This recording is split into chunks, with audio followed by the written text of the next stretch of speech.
Hi guys, എല്ലാവർക്കും നമസ്കാരം. ഇന്ന് ഒരു സ്പെഷ്യൽ ബീഫ് റോസ്റ്റാണ്. ഒരു അടാറ് സാധനമാണ്, ഒരു 5 സ്റ്റാർ സ്റ്റൈലിലെ സാധനമാണ് കേട്ടോ. ഒന്ന് ഇതുപോലെ സമയമൊക്കെ കിട്ടുമ്പോൾ ഒന്ന് ട്രൈ ചെയ്ത് നോക്കണം കേട്ടോ. നമ്മുടെ ബീഫ് വാങ്ങിയിട്ട് നല്ല സവാളയും മസാലയൊക്കെ മിക്സ് ചെയ്തിട്ട് പ്രത്യേകം കൊണ്ട് മാറ്റി വെക്കുക. അതിനുശേഷം കുക്കറിലേക്ക് വെച്ച് അടച്ചു വെച്ച് ഒരു 3-4 വിസിലൊക്കെ അടിക്കുന്ന രീതിയിലേക്ക് വേവിച്ചെടുക്കണം. അതിനുശേഷമാണ് അതിൻ്റെ കളികൾ കിടക്കുന്നത് കേട്ടോ.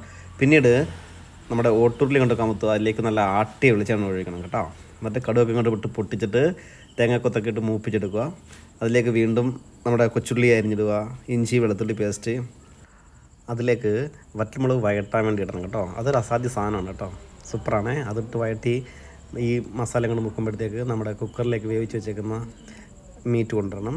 എന്നിട്ട് ഇതിലേക്ക് കുടഞ്ഞിട്ടിട്ട് അങ്ങോട്ട് വരട്ടിയെടുക്കണം. എൻ്റെ പൊന്നു മക്കൾ, അസാധ്യ ടേസ്റ്റാണ് കേട്ടോ. ഈ വെള്ളം പറ്റുന്നത് വരെ നല്ലതായിട്ട് കുറുക്കിയെടുക്കണം കേട്ടോ. എന്നിട്ടൊന്ന് കഴിച്ച് നോക്കണം. എൻ്റെ പൊന്നെ, സൂപ്പർ, അടിപൊളിയാണ് കേട്ടോ.